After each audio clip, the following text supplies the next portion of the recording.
তোমার পাপের কারণে হতে পারে তোমার আমলে কিছু হয় নাই, তোমার নাতির আমলে কিছু হবে, তোমার পরবর্তী জেনারেশনের পরবর্তীতে কিছু হবে। গুনাহ কোনো মানুষকে শান্তি দেয় নাই, গুনাহ আগুন, গুনাহ আগুন। আমার উস্তাদে মোহতারাম হযরত মাওলানা মুফতি মুশতাকুর নবী সাহেব কায়দা কায়দা বলে যে এই যুবকরা, যুবতীরা, মুসলমানরা শোনো, গুনাহ আগুন, গুনাহ আগুন, গুনাহ আগুন। প্রতিটা গুনাহ এক একটা আগুন, এক একটা মিথ্যা এক একটা আগুন, এক একটা চুরি এক একটা আগুন, এক একটা গান বাদ্য এক একটা আগুন, টেলিভিশনের প্রতিটা নাটক আগুন, সিনেমার নর্তকীর প্রতিটা নাচ আগুন আর আগুন, আগুন আর আগুন। এরা কখনো শান্তি দেয় না। এই দোস্ত, এই পৃথিবীর হসপিটালের মধ্যে গিয়ে দেখো, সবচেয়ে বেশি যন্ত্রণায় কাতরায় অগ্নিদগ্ধ মানুষ। কেউ যদি সুযোগ হয় বার্ন ইউনিটে গিয়ে দেখেন, আমি জীবনে একবার দেখছি। অংশ পেশাব পায়খানা একটা মানুষের জিন্দিগির স্বাভাবিক অংশ, বিশ্রাম এবং রাতের ঘুম একটা মানুষের জিন্দিগির স্বাভাবিক অংশ, হাসি ফুর্তি আনন্দ কিছু উচ্ছ্বাস এটা মানুষের জিন্দিগির স্বাভাবিক অংশ, বিবি বাচ্চার সংসার এটা মানুষের জীবনের স্বাভাবিক অংশ। এটা যদি জীবনের স্বাভাবিকতা হয় তো নামাজও এরকম যার জীবনের স্বাভাবিক অংশ, রোজাও যার জীবনের স্বাভাবিক অংশ, হজ্জও যার জিন্দিগির স্বাভাবিক অংশ, যাকাতও যার জিন্দিগির স্বাভাবিক অংশ, হালাল খাওয়াও যার জিন্দিগির স্বাভাবিক হয়, ওই ব্যক্তি মূলত মুমিন, ওই ব্যক্তি মূলত নূর পেয়েছে অন্তরে, ওই ব্যক্তি মূলত হেদায়েতের উপরে প্রতিষ্ঠিত হয়েছে। এজন্য আমরা বলেন আমাদের বক্তব্য এতটুকুই, আজ আমরা নিজেকে মুমিন তো পরিচয় দেই, আজ আমরা নিজেকে মুমিন তো পরিচয় দেই, কিন্তু আমাদের হালাত বলেন, আমাদের হালাত বলেন, আমাদের অন্তর ওই দ্বিতীয়টার মতো না প্রথমটার মতো আমরাই বলেন। প্রথমটা তো হইল অন্তর খোলা, দ্বিতীয়টা তো হইল অন্তর সংকীর্ণ। তাইলে যে দিল থেকে নামাজের কথা স্বতঃস্ফূর্তভাবে বের হয় না, যে দিলের মধ্যে নামাজের প্রতি আগ্রহ জন্মায় না, যেই দিলের মধ্যে সুদ খাওয়ার প্রতি প্রেরণা, সুদ ছাড়ার কোনো প্রেরণা আসে না, যেই দিল আমার কলিজার মধ্যে সবচেয়ে বড় কথা, আরে আমার বিবেক থেকে কলিজার ভেতর থেকে বলছি, এক মুসলমান দেখতেছে তার ছেলে নামাজ পড়ে না, তার কলিজায় এটা নিয়ে কোনো ব্যথা নাই। এক মুসলমান দেখতেছে তার মেয়ে নামাজ পড়ে না, এটা নিয়ে তার কলিজার মধ্যে কোনো আফসোস কিংবা পেরেশানি কিংবা কোনো প্রস্তুতি কিংবা কোনো পরিকল্পনা কোনো কিছু নাই। এক মুসলমান তার বিবি বছরের পর বছর মাসের পর মাস বেহায়া বেপর্দার মতো বাজারে ঘাটে চলাফেরা করতেছে বেপর্দা, এরপরও তার কলিজার ভিতরে কোনো আফসোস নাই। তো তুই বেটা একবার ভাব, তোর কলিজাটা কি প্রথমটার মতো না দ্বিতীয়টার মতো? কথা বোঝেন নাই? তুমি একবার ভাবো, একবার ভাবো বন্ধু, একবার ভাবো। হায় হায়, এক মানুষ তার নিজের সন্তানকে জাহান্নামের আগুনে তুলে দিচ্ছে। এর চাইতে বড় পাষাণ, এর চাইতে বড় ডাকাত আর কে হইতে পারে? আর কে হইতে পারে? এক মানুষ তার বিবিরে, এত কলিজার মহব্বতের স্ত্রীকে বেপর্দা ছেড়ে দিয়ে নিজের হাতে জাহান্নামের মধ্যে ছেড়ে দিল। এর মতো পাষাণ, এর মতো ডাকাত স্বামী আর কে হইতে পারে? এক মুসলমান যখন তার ছেলে মেয়ে আর বিবি বাচ্চাকে রঙিন টেলিভিশনের নর্তকীর নাচের সামনে বসাইয়া দিল, এই লোকটা তো মূলত তার বিবি বাচ্চাকে জাহান্নামের আগুনের উপরেই তো বসে ছেড়ে দিল। বলেন না? আমাদের কুমিল্লা বদরপুরের হযরত মাওলানা ইলিয়াস সিদ্দিকী বদরপুরি দামাত বারাকাতুহুম আজকে বলতেছিলেন, আজকে ওনার মাদ্রাসার বয়ান ছিল, ইসলাহি মাহফিল, বলতেছে আমরা তো এতটা দুর্বল, এক মশার কামড় পর্যন্ত আমরা ইনসান হওয়ার পর, আশরাফুল মাখলুকাত হওয়ার পরও, আমরা শ্রেষ্ঠ সৃষ্টি হওয়ার পরও এতটাই দুর্বল যে এক মশার কামড়ও আমরা সহ্য করতে পারি না।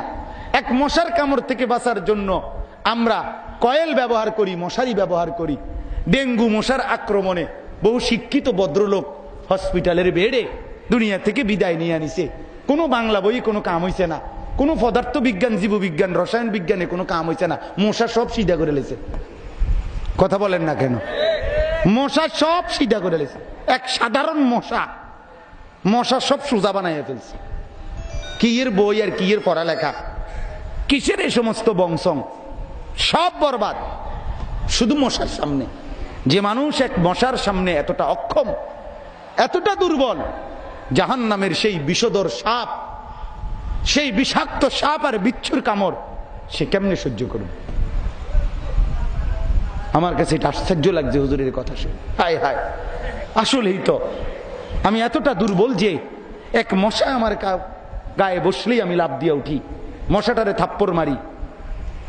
সেই শরীরে যখন সাপ বিচ্ছু কামড়াবে, আপনার বিবি, আপনার ছেলে, আপনার মেয়ে, আপনি এটা কেমনে মেনে নিচ্ছেন? কেমনে মেনে নিচ্ছেন? এজন্য আমার বাবা, ঘুরে ফিরে আমাদের মূল বক্তব্য এটাই, আল্লাহ তাআলা মূলত যাকে হেদায়েত দেয়, যেই মুমিনকে আল্লাহ হেদায়েত দেয়, তার মানেই হলো তাকে আল্লাহ ইসলামের উপরে চলার তৌফিক দেয়। তার কলিজাটার মধ্যে আল্লাহ ইসলামটাকে বসাইয়া দেয়, তার কলিজার মধ্যে ইসলামের মহব্বত জাগাইয়া দেয়। এ কেমন বাপ, যে বাপ আপনি বোঝা উচিত, এই মা বোঝা উচিত, আমার কলিজার মধ্যে আসলে ইসলাম আল্লাহ তাআলা দিছে কিনা, আমার কলিজার মধ্যে আল্লাহ তাআলা নূর দিয়েছে কিনা, আমারে আল্লাহ হেদায়েত দিয়েছে কিনা। এটা তো সহজেই বোঝা যায়। আমি নামাজ পড়ি কিনা, আমার বিবি বাচ্চা নামাজ পড়ে কিনা, আমার ঘরওয়ালারা হালাল খায় কিনা। হায় হায়, এ কেমন কথা! নিজের হাতে 4 লক্ষ টাকা দিয়া বিদেশ পাঠাইছে, সিদ্ধান্ত ওনার মানসিকতা একটাই, ছেলে শুধু রোজগার করে যদি টাকা পাঠায় আমার এটাই যথেষ্ট। ছেলে নামাজ পড়বে না না পড়বে, ছেলে আখিরাতের কোনো ফিকির করবে না না করবে, হালাল রোজগার করবে না হারাম রোজগার করবে, তার কোনো কিছু আমার দরকার না, আমার টাকা দরকার, আমার মাস শেষে টাকা পাঠায়, এটাই শুকর। আসলে কি এটাই ছিল একজন মুসলমান বাপ আর সন্তানের সম্পর্ক? আমার কথাটা বুঝছেন কিনা বলেন? একজন মুসলমান বাপ তার সন্তানকে শুধুমাত্র টাকা উপার্জনের একটা মেশিন বানাবে, টাকা উপার্জনের একটা যন্ত্র পরিণত করবে, এটাই ছিল কথা? মুসলমানের ঘরে তোমাকে দিয়া, এই ছেলেটাকে তোমার ঘরে দিয়া, মুসলমানের ঘরে দিয়া আল্লাহ তাআলা বুঝি শুধু এতটুকু চাচ্ছিলেন? আমি নিজের চোখে দেখছি স্যার, এই বছর মক্কা শরীফে হারামে, আল্লাহর ঘরের কাছে মসজিদে হারামে, এর সামনে প্রথম যেই হোটেল জাবালে ওমর, সবচেয়ে দামি হোটেল, সৌদিয়ানদের সবচেয়ে প্রিয় খাবার হলো আলবাইক, মুরগি জাতীয় একটা খানা, রোস্ট জাতীয়, এটা খায় বেশি তারা সৌদিয়ানরা। এই আলবাইকের দোকান সবচেয়ে বেশি চলে, মানে ওইখানে। এই আলবাইকের দোকানের মধ্যে আমার বাংলাদেশি ছেলে, আমি নিজে দেখছি, এইবারও দেখছি, সারাটা রাত ডিউটি করছে। আলবাইক মানে মুরগি বিক্রি করে হোটেলের মধ্যে। ফজরের নামাজের আজান হইছে, আমরা হোটেল থেকে ওযু করে মসজিদে হারামে ফজরের নামাজ পড়তে যাচ্ছি। এটা সেই মসজিদ যে মসজিদের এখন এক সেজদা 1 লক্ষ সেজদা, এক রাকাত 1 লাখ রাকাত। আর এই ছেলেগুলো মুসলমানের বাচ্চা, এই ছেলেগুলো আল্লাহর ঘরের সামনে, মসজিদে হারামের সামনে, এখান থেকে নাইমা এরা হোটেলের দিকে চলে যাইতেছে, অথচ 5 মিনিটের ব্যবধানে এখানে ফজরের নামাজের জামাত দাঁড়াবে। 3 মিনিটের ব্যবধানে, 3 মিনিটের ব্যবধানে, 5 মিনিটের ব্যবধানে ফজরের নামাজ দাঁড়াবে। হায় আল্লাহর বান্দা, সারাটা রাত বেচা কিনা করলি, সারাটা রাত যে মালিকের হাত দিয়ে বেচলি, যে মালিকের জবান খাটাইয়া বেচলি, সে মালিকের ঘরে এতটা কাছের থেকে যে ছেলে নামাজ পড়ে না, ইটালির থাকার সেই ছেলে কি নামাজ তাইলে পড়ে পুরা? আমেরিকায় যে ছেলে থাকে সে কি নিশ্চিন্ত আপনি যে নামাজ পড়ে? হ্যাঁ বলেন না তো? এটা কেমন কথা? কেমন কথা? এক মুসলমানের জন্য এটা কেমন কথা? এক বাপ শুধুমাত্র টাকাই হিসাব করবেন, আহা, আল্লাহ তাআলা আমাদেরকে ঈমানের দৌলত দান করছেন। এতটা এতটা দামি জিনিস, এক জাররা ঈমান, এক জাররা সরিষার দানা অনেক বড়, জাররা তার চাইতে ছোট। অণু বিজ্ঞানের অণু যেটাকে বলে তারা, এটার চাইতে জাররা ছোট, পরমাণুর চাইতে জাররা ছোট। ইলেকট্রন, প্রোটন, নিউট্রন, পরমাণুর বিভাজন বিজ্ঞানের ভাষায়, এটাও অনেক ছোট, এটার চাইতে ছোট জাররা। জাররা সামান্য থেকে সামান্য, সামান্য থেকে সামান্য, সামান্যরে যে দুটাই না কম যায়, একেবারে 4 আলিফ কিংবা 6 আলিফ, সামান্য কই আপনি যত টানতেন পারেন, তাতেও সামান্য হলো এক জাররা। সেই এক জাররা ঈমানের দাম কমপক্ষে রাসূল পাক বলে 10টা দুনিয়া বরাবর জান্নাত। এক জাররা ঈমানের দাম।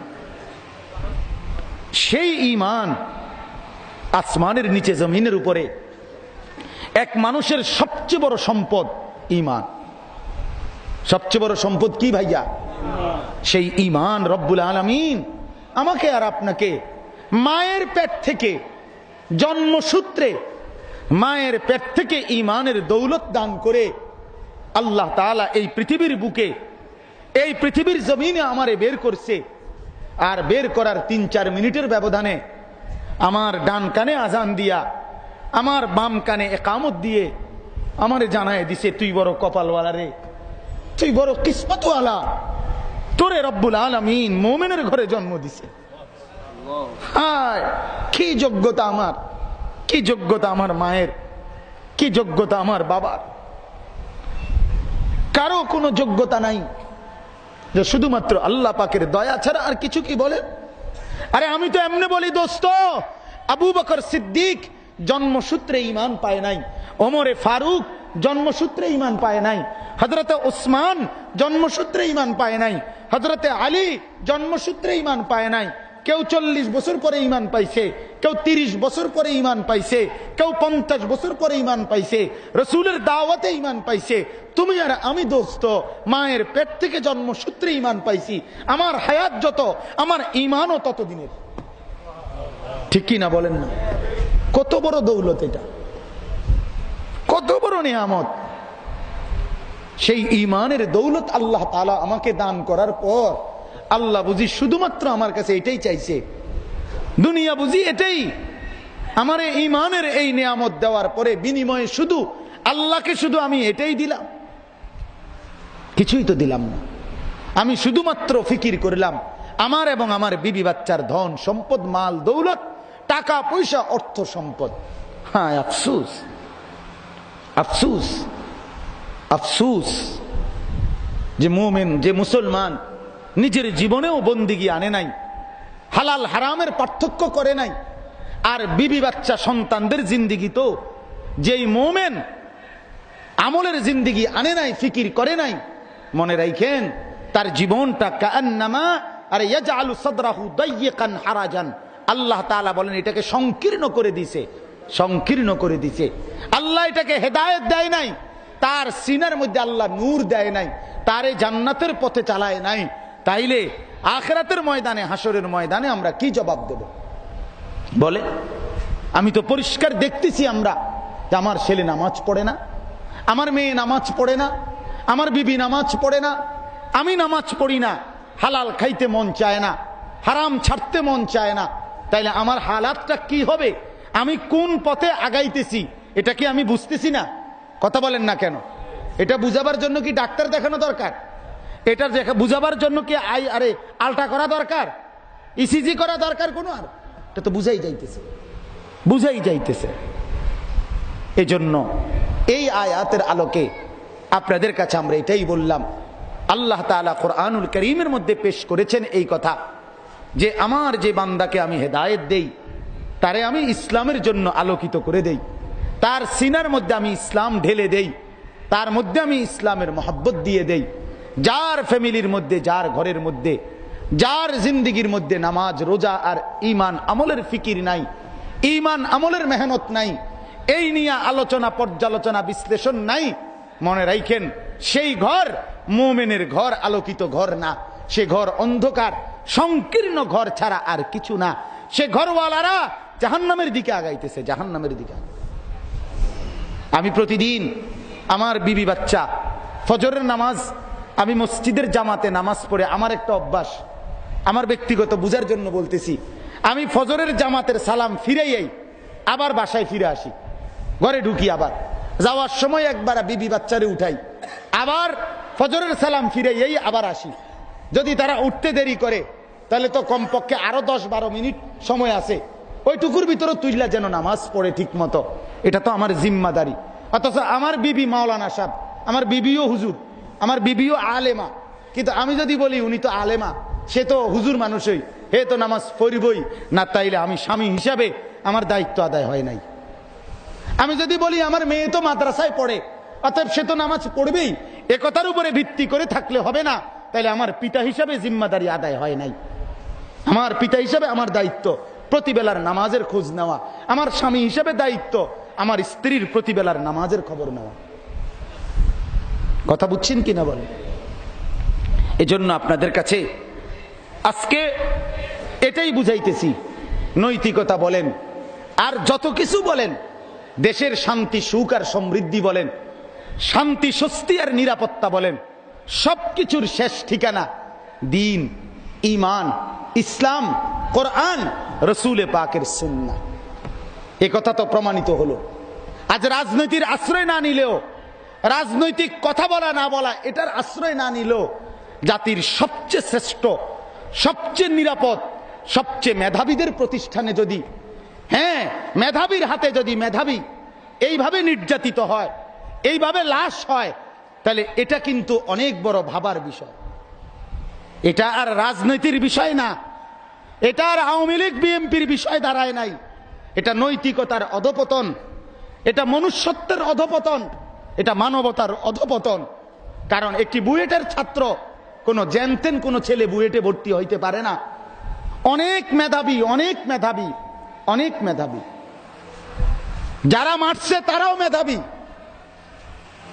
যে মরেছে সেও মেধাবী। এটা ভাবার বিষয়। কথা বুঝছেন কিনা? কোন পতিতালয়ের মধ্যে কেউ পতিতাবৃত্তি করা, বেশ্যাবৃত্তি করা, জেনাবে বিচার করা, এটা তো স্বাভাবিক বিষয় যে নিম্ন শ্রেণীর মানুষের পেশা।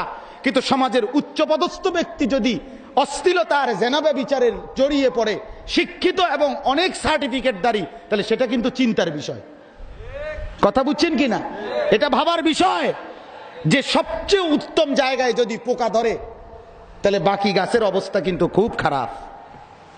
অনেক দুধ জাল দেওয়ার পরে যখন যেটা সর হয়, ছানা হয়, সর হয়, এটার মধ্যে যদি দুর্গন্ধ লাগে, এটার মধ্যে যদি ফসা ধরে, এটাই যদি পচে যায়, তাহলে বাকিগুলোর অবস্থা কিন্তু খুব খারাপ। আমি বুঝি এটা, আমি বুঝি এটা যে জাতির সবচেয়ে সবচেয়ে উন্নত মেধাবী, সেখানে যদি এরকম পচন ধরে, মনুষ্যত্বের যদি এত বড় অধপতন নামে, তাহলে সমাজের সার্বিক চাল কি অবস্থা আসছে? ইনসানিয়ত কোথায় গেল? কোথায় গেল? এজন্য আমরা আপনাদের কাছে বুঝাইতে চাই, শেষ পর্যন্ত ঘুরে ফিরে শান্তি সুখ আর সমৃদ্ধি আল্লাহর হুকুমের মধ্যেই। শেষ পর্যন্ত ঘুরে ফিরে এটাই কথা। আর কোন প্রযুক্তি আর টকশোর বুদ্ধিজীবী অথবা কোনো মিছিল মানব বন্ধন, কোনো পত্রিকা আর ফেস্টুন, কোনো ব্যানার আর মিছিল মিটিং, এর দ্বারা নৈতিকতার অধপতন ঠেকানো যাবে না।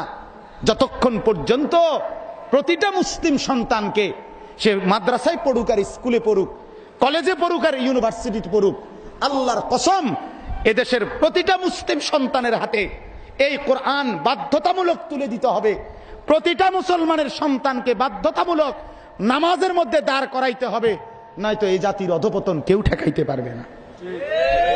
এই সমাজ টিকবে না, এই সমাজ টিকবে না, এই সমাজ টিকবে না। 1450 বছরের ইতিহাস, আলহামদুলিল্লাহ আমার ব্যক্তিগত জীবনে আমার পড়ার সবচেয়ে মজাদার বিষয়, আমি সবচেয়ে বেশি পড়ি যেই বিষয়, সেটা হলো ইতিহাস। আমার জীবনের সবচেয়ে বেশি শখ, মানুষের শখ থাকে না, যে আমার শখ হইল ইতিহাসের বই পড়া। ছোটবেলার থেকে আমার এটা অভ্যাস, এখনো পড়ি আমি, এটা আমার একটা নেশা।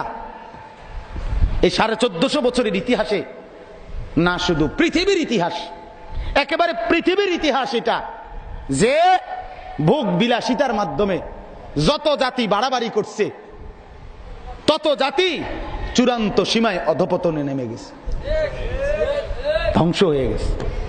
কেউ টিকে নাই, কেউ টিকে নাই, কেউ টিকে নাই, কেউ টিকে নাই। অতএব এটাই বাস্তবতা। আপনাদের আমাদের প্রত্যেকের ঘরে ঘরে প্রত্যেকের কাছে অনুরোধ করছি, আজ আমি আমার মসজিদের বয়ানও এই কথা বলছি, যে প্রতিটা মুসলমানের কাছে আমাদের বিনীত অনুরোধ, আপনারা আরেকবার আপনাদের ঘরে নজর দেন, আরেকবার নজর দেন। আমার ভাই যদি এ কথা বুঝে থাকেন, আরেকবার ঘরের দিকে নজর দেন। আপনার বিবিকে আরেকবার বলেন, তোমার এই বেপরদেগি শুধুমাত্র তোমাকে ক্ষতি করবে না, তোমার পুরো বংশধারা নষ্ট করে দেবে। আপনার মেয়েকে বুঝায় বলেন, মা তোর এই বেনামাজি আর বেপরদিগি শুধু তোর ক্ষতি করবে না, তোর পরবর্তী জেনারেশন, তোর পরবর্তী প্রজন্মকেও শেষ করে দেবে, গুনাহ শেষ করে দেবে। যদি বলেন আপনি, ওই যে একটু আগে যে কথা বলছি, যে মুরব্বির দোয়ায় নাতি বাচ্চে, নাতি বড় বিপদ থেকে, তাইলে মুরব্বির গুনাহের কারণেও তৃতীয় প্রজন্ম হয়তো বহুত বড় মুসিবতে পড়বে। এই বাপ, এই তোমার পাপের কারণে হতে পারে তোমার আমলে কিছু হয় নাই, তোমার নাতির আমলে কিছু হবে, তোমার পরবর্তী জেনারেশনের পরবর্তীতে কিছু হবে। গুনাহ কোনো মানুষকে শান্তি দেয় নাই, গুনাহ আগুন, গুনাহ আগুন। আমার উস্তাদে মোহতারাম হযরত মাওলানা মুফতি মুশতাকুর নবী সাহেব কায়দা বলে যে, এই যুবকরা, যুবতীরা, মুসলমানরা শোনো, গুনাহ আগুন, গুনাহ আগুন, গুনাহ আগুন।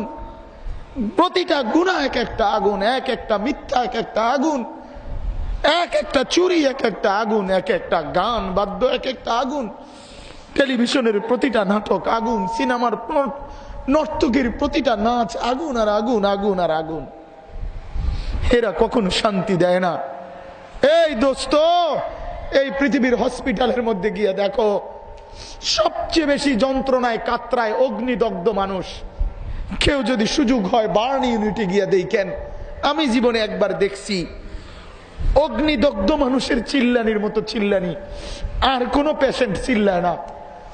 মাথা ব্যথার রুগী এত চিল্লায় না, ডায়রিয়ার রুগী এত চিল্লায় না, ডায়াবেটিসের রুগী এত চিল্লায় না, গ্যাস্ট্রিকের রুগী এত চিল্লায় না, হাত ভাঙ্গে গেছে যার, পাও ভাঙ্গে গেছে সে এত চিল্লায় না, আগুন পুড়ে গেছে যার শরীর কোন অংশ, সে সবচেয়ে বেশি চিল্লায়। আগুন বড় সাংঘাতিক। ইয়া আইয়ুহাল্লাযীনা আমানু কু আনফুসাকুম ওয়া আহলিকুম নারা।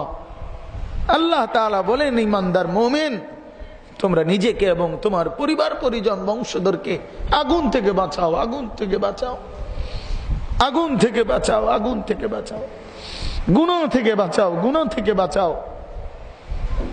আজ জাতির এই অধপতন হয়ে গেছে। জাতির সবচেয়ে সুন্দর ছেলেরা, সবচেয়ে উত্তম ছেলেরা, মেধাবী ছেলেরা, আমার তো মন চায় যে এই মানুষগুলোর জন্য কি হালাত। এতটা মেধাবী সন্তান যদি এতটা বদবখ্ত আর কমবখ্ত হয়ে যায়, তাইলে আমার দেশ কেমনে টিকবে? মাত্র 48 বছর, মাত্র 48 বছর। ফেরাউনের বংশধরদের হাতে ক্ষমতা ছিল 400 বছর, সেটা টিকে নাই, সেটা টিকে নাই। 40 বছর ফেরাউনের কোনোদিন সর্দি কাশিও হয় নাই, একটা হাসি দেয় নাই ফেরাউন কোনোদিন, সে টিকে নাই পৃথিবীতে। তাইলে আমার দেশের বয়স তো মাত্র 48 বছর। এই 48 বছর তো খুব বেশি সময় না, মাত্র 50 বছরও এখনো হয় নাই। এই অবস্থায় যদি জাতির অধপতন এত চূড়ান্ত সীমায় নেমে যায়, আগামী 50 বছর কেমনে টিকবে বলে? আগামী 50 বছর কেমনে টিকবে দেশ? কেমনে টিকবে বলেন?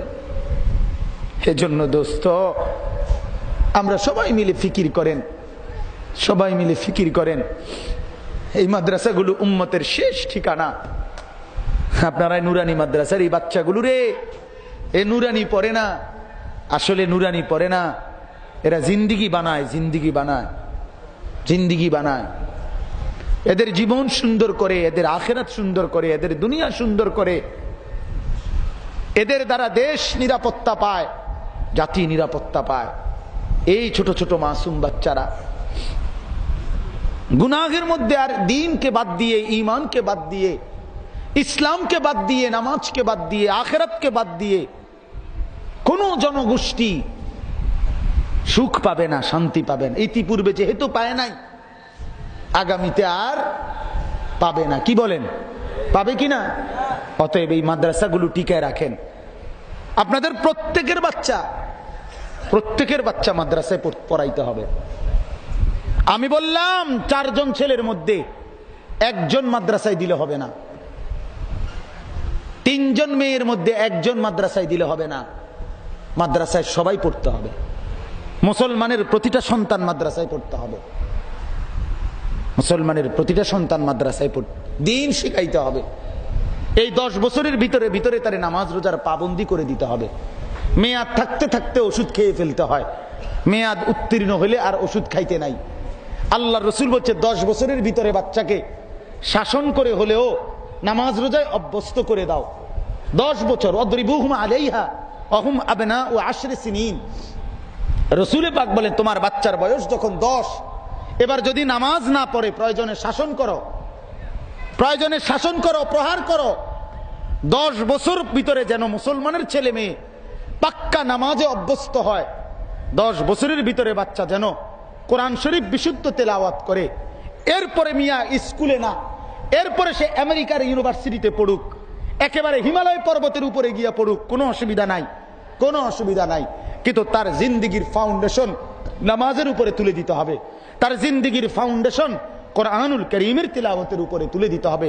আপনাদের হাত ধরে বলি, পাও ধরে বলি, আপনাদেরকে দোহাই করে বলি, এই উম্মতের এক মুসলমান সদস্য হিসাবে বলি, একটা মুসলমানও তার 6-7 বছর 8 বছরের বাচ্চাকে কোরআনবিহীন শুধু কিন্ডারগার্টেনে পড়াবেন না, নামাজবিহীন শুধু কিন্ডারগার্টেনে পড়াবেন না, বরং এভাবে বাধ্যতামূলক করে নেন, কোরআন আমার বাচ্চা শিখতেই হবে, নামাজ আমার বাচ্চা শিখতেই হবে, যে কোনো মূল্যে, যে কোনো মূল্যে, যে কোনো মূল্যে। প্রয়োজনে ক্লাস 5-এর পরীক্ষা পিছায় যাক, প্রয়োজনে মেট্রিক পরীক্ষা 2 বছর পরে দোক, প্রয়োজনে ক্লাস 8-এর পরীক্ষা 2 বছর পরে দোক। দোস্ত, আগে তোমার সন্তান কোরআন শিখুক, নামাজ শিখুক। নামাজ যে অনুরোধ করলাম, নাইলে সুখ পাবে না, নাইলে সুখ পাবে না, নিরাপত্তা পাবে না, স্বস্তি পাবে না। বুঝলেন কিনা বলেন? বুঝছেন কিনা বলেন? কয়জন রে পড়াবেন? কয়জন রে নামাজ পড়াবেন, শিখাবেন কয়জনকে? কোরআন শিখাবেন কয়জনকে? হ্যাঁ, সবাইকে, সবাইকে দোস্ত, সবাইকে। এটা সবার জন্য কিতাব, এটা শুধু হুজুরদের খতম পড়বার কিতাব না, কথা বলেন। এটা তাবিজের কিতাব না। কোরআনুল কারীম মৌলবী তাবিজ দেওয়ার লেগে নাজিল করছে না। কোরআনুল কারীম 10 জন হুজুর আপনার বাপ মরছে আর 10 হুজুর দিয়ে খতম পড়াইবেন আর 100 টাকা করে 1000 টাকা দিবেন। কোরআন এই জন্য নাজিল হয় নাই। কোরআনুল কারীম গোটা পৃথিবীর বিশ্ব মানবতার জন্য নাজিল হয়েছে। হুদাল্লিন নাস, হুদাল্লিন নাস, শুধু মুসলমানের জন্য না। কোরআনুল কারীম সমস্ত কাফের মুশরিকদের জন্য কোরআন হেদায়েত। ইউরোপ আমেরিকাও যদি কোরআন মেনে তাদের দেশের শান্তি ফিরে আনতে চায়, শান্তি আসবে। ইউরোপ আমেরিকাতে শান্তি নাই। আপনি বিচক্ষণ মানুষ, বুঝের মানুষ, এখানে তো ওনারা সব সম্মানিত মানুষ, সারা পৃথিবী চষে বেড়ানো মানুষ, ওনারা তো জানেন। জিজ্ঞাসা করেন আপনি সচেতন মানুষকে, ইউরোপ আমেরিকাতে প্রযুক্তি আর বিমান আর যন্ত্রপাতি আর মেশিনারির চাকচিক্য এটা তো এক বিষয়, কিন্তু দিলের শান্তি এটা ভিন্ন বিষয়। নৈতিকতা বলতে কিছু নাই, নৈতিকতা বলতে কিছু নাই। পত্রিকায় আসছে একবার, শুনছি, আমার মনে আছে একবার পত্রিকায় দেখছি, ওই যে মেসি, আর্জেন্টিনার বিশ্ববিখ্যাত ফুটবল খেলোয়াড় লিওনেল মেসি, উনি 9 বছর পরে 2 জন বাচ্চা হয়েছে, 9 বছর পরে ওই মহিলাকে বিয়ে করছে, এবং এইটাকে পত্রিকাওয়ালারা, ইউরোপওয়ালারা পৃথিবীর শ্রেষ্ঠতম বিয়ে উপাধি দিছে। হেডলাইন। পাগলের যদি মাথা খারাপ হয় যা হয় আর কি। প্রথম তো মাথা খারাপ হইলে পাগল হয়, বোঝেন নাই কথা? প্রথম মাথা খারাপ হইলে কি হয়, এরপরে যখন আবার পাগলের কি হয়ে যায়, মাথা খারাপ হয়ে যায়, তো জঘন্য হয়ে যায়। 9 বছর অবৈধ সম্পর্ক, 2টা বাচ্চা হইছে, এরপরে উনি বুঝছে বিয়ে করা দরকার। ঘোড়ায় চড়িয়া মর্দ হাঁটিয়া চলিল, কিছুক্ষণ পরে মর্দ রওনা করিল। এটা আমরা ছোটবেলায় হুজুর রাম করে পড়াইছে, মানে এটা হাসির কৌতুক আর কি। এটা যে এই কইতেছে যে ঘোড়ায় চড়ছে, এখন কয় হাঁটতে চলতেছে। আরে কি আশ্চর্য, ঘোড়ায় চললে হাঁটে কেমনে? আর চললে তো সে চলতেই আছে। বলে কিছুক্ষণ পরে মর্দ, মর্দ মানে পুরুষ, কিছুক্ষণ পরে পুরুষ রওনা করিল, তো এতক্ষণ যে চললো, বোঝেন নাই কথাটা? এতক্ষণ যে চললো এটা, তাইলে বুঝাইছে এটা যেরকম বিদঘুটে কথা, অযৌক্তিক কথা। এতক্ষণ চললে পরে আবার রওনা করে কেমনে? ঘোড়ায় চড়িয়া গেলে আবার হাইটা যায় কেমনে? কথা বুঝেন না? এটা যেরকম অযৌক্তিক কথা। বিয়ে হয় কেমনে? এটা তো হতে পারে পৃথিবীর সবচেয়ে নিকৃষ্টতম বিয়ের উদাহরণ হইতে পারে, ঠিক কি না বলেন? এজন্য দোস্ত, ওদের কাছে শান্তি নাই, ইউরোপে শান্তি নাই, নৈতিকতার অধপতন, মনুষ্যত্বের অধপতন, হাইওয়ান জানোয়ারের জিন্দিগি। কাজে ওই জিন্দিগি দেখেন না, টেলিভিশনের ওই হাসিতে ভুলে যায়েন না, নর্তকীর নাচ থেকে ভুলে যায়েন না, রাস্তার পাশের বিলবোর্ডের ওই সমস্ত সাবান আর ফেয়ার এন্ড লাভলি যেই সমস্ত নারীরা হাসি দিয়া দিছে, এটি কোনো হেতারা ডলে না। এটি ওই অ্যাডভার্টাইজের টাইমে শুধু কদ্দুর মুহে লাগায়, এরপরেও আগে ডলে না, আগেও ডলে না। এটি তারা আরো ভালাডি ডলে, আমনেরে ধরাই দিছে। আর এটা কথা বুঝে, আমনে বেকুবরে ধরাই দিছে যে আমনের বউরে দেন, 14 দিনের মধ্যে দেখবেন সুন্দর হয়ে যাইব। 14 বছর ডলছে, যে হোয়াদের বেডি হেওয়াদের রয়েছে। কথা বুঝেন নাই? যে জাতের বেডি এই জাতেরই রয়েছে। কাজেই এর মধ্যে কোনো কিছু নাই, এটা ধোকা, ধোকা, ওটা ধোকা, ওটা ধোকা। শান্তি একমাত্র নামাজে, শান্তি একমাত্র ইমানে, শান্তি একমাত্র ইসলামে, শান্তি একমাত্র রসুলের সুন্নাতে, শান্তি একমাত্র আল্লাহর হুকুম পালন করার মধ্যে, ঠিক কিনা বলেন? অতএব ইনশাআল্লাহ প্রত্যেকে মাদ্রাসাকে কদর করবেন। এই মাদ্রাসা আমাদের মাওলানা জাকির ভাই অনেক দিন থেকে মাদ্রাসার জিম্মাদারি আদায় করেন, সচিব সাহেব উপস্থিত আছেন, অনেক ফিকির করেন। আমার সাথে তো জাকির ভাই আমাদের সংগঠনের জিম্মাদার, দায়িত্বশীল, সবসময় একসাথে কথা হয়, আলোচনা হয়, অনেক ফিকির করেন, অনেক চেষ্টা। এতটুকু ছোট্ট জায়গার ভিতরে এত ছাত্র পড়ালেখা করে, এত ওস্তাদ আছে, আলহামদুলিল্লাহ। এটা অনেক সুখের বিষয়, অনেক আনন্দের বিষয়। এটা ধরে রাখা উচিত। আপনাদের এলাকাবাসীর মহব্বত দিয়ে, বুদ্ধি দিয়ে, পরামর্শ দিয়ে আপনারা মাদ্রাসা ধরে রাখবেন, এবং আপনাদের মাদ্রাসাগুলোকে আপনারা আপনাদের নিরাপত্তা, শান্তির শেষ ঠিকানা মনে করবেন। মাদ্রাসা যদি হারিয়ে যায়, উম্মতের মাদ্রাসাগুলো যদি ধ্বংস হয়ে যায়, ওলামায়ে কেরাম যদি থেকে উম্মত বিচ্ছিন্ন হয়ে যায়, এ জাতির শেষ আশা যেটা, এটাও কি হয়ে যাবে? শেষ হয়ে যাবে, শেষ হয়ে যাবে। আমরা তো এখনো খাইয়া না খাইয়া, নাইলে কি আর একজন শক্ত সামর্থ্য জওয়ান একজন উস্তাদ পুরুষ, তার বুঝি মাসে ইনকাম হইবার কথা হুদা 5,000 টাকা। কথা বোঝেন না? একজন তাগড়া নওজোয়ান, তার বুঝি মাসে ইনকাম করার কথা 5,000 টাকা। সে কি কিচ্ছু বুঝে না? আরে সে তো সিএনজি চালাইলেও এর চাইতে বেশি ইনকাম করত, সে তো মাড়ি কাটলেও এর চাইতে বেশি ইনকাম করতে পারত। সে যদি হোটেলে কাজ করতো, মিয়ামি হোটেলে, নূরমহল হোটেলে, ওইখানে হোটেল বয় হিসেবে যদি কাজ করত, তাইলেও তো আরো বেশি ইনকাম করতে পারত। হে কি এটা বোঝে না? হে বোঝে, বোঝে। এ বোঝে শুধুমাত্র খাইয়া না খাইয়া, আখিরাতের দিকে তাকিয়ে। আর এই উম্মতের মুসলিম সদস্যরা যেন দিন শিখে, নামাজ শিখে, কোরআন শিখে, আর সবাই মিলে যেন একত্রে জান্নাতি হয়, এই ফিকিরে বুকে পাথর বাইন্দা, পেটে পাথর বাইন্দা বসে আছে, পেটে পাথর বাইন্দা বসে আছে। আমার মনে আছে একবার মতলবে এক মসজিদের ইমাম সাহেব আমারে বলছিল, হুজুর আমি 18 বছর ইমামতি করি, বিবি বাচ্চা কাইন্ডা দিছিল। এক বয়স্ক ইমাম বলছে, হুজুর আমি এই 18 বছরের জীবনে আমার বিবি বাচ্চা কত সময় কত কিছুর আবদার করছে, কিন্তু টাকার অভাবে আমি পূরণ করতে পারি নাই হুজুর, তারপরেও এই মসজিদ নিয়ে পড়ে আছি। আমি তখন তারে জড়ায় ধরে বলছিলাম, হুজুর এই 18 বছরের না, হাসরের ময়দানে যখন আপনি জান্নাতের প্রথম নেয়ামত দেখবেন, তখন বুঝে ধরবে 18 লক্ষ বছরও যদি কষ্ট করতেন তারপরও জান্নাতের এক নিয়ামতের সামনে সেটা কিছুই না, সেটা কিছুই না, কিছুই না। সেদিন যখন দেখবেন সেদিন বুঝবেন এই পেরেশানি, যে আজকের এই পেরেশানি জান্নাতের নিয়ামত দিয়ে আল্লাহ তাআলা ভরপুর পূর্ণ করে দেবে। আজকে কষ্ট করেন, আখিরাতে এর উত্তম বিনিময় পাবেন। আল্লাহ তাআলা যেন আমাদেরকে তৌফিক দান করে, আল্লাহ যেন এই মাদ্রাসা কবুল করে, ওলামায়ে কেরামকে যেন কবুল করে। আশপাশের অনেক মাদ্রাসা আছে, সব মাদ্রাসার জন্য দোয়া করবেন। অনেক ওলামায়ে কেরাম এখানে বসছে, মাদ্রাসাগুলোর সাথে আপনারা সম্পর্ক রাখবেন, দান করবেন, দোয়া করবেন, ছাত্র দিয়ে সহযোগিতা করবেন, প্রতিটি মুনাজাতে দোয়া করবেন। আল্লাহ তাআলা যেন আমাদের সবগুলো মাদ্রাসা এবং এই মাদ্রাসা আল্লাহ যেন কবুল করে। আমরা যেন আমাদের প্রত্যেকটা ছেলে মেয়েকে নামাজি বানাই, আমরা যেন আমাদের বিবিদেরকে পর্দাওয়ালা বানাই, আমাদের ঘর থেকে যেন কোরআনের আওয়াজ বেড়ে যায়, টেলিভিশনের আওয়াজ যেন কমে যায়, মোমেনের হাতে যেন ফেসবুকের কমে যায়, মুসলমান যুবকের হাতে যেন তসবিহ উঠে যায়। এই দোয়া করতে থাকেন, আল্লাহ তৌফিক দিয়ে কবুল করুক, আমিন। সুবহানাল্লাহি ওয়া বিহামদিহি, সুবহানাকাল্লাহুম্মা বিহামদিকা, আশহাদু আল্লা ইলাহা ইল্লা আনতা, আস্তাগফিরুকা ওয়া আতুবু ইলাইক। আর কিছু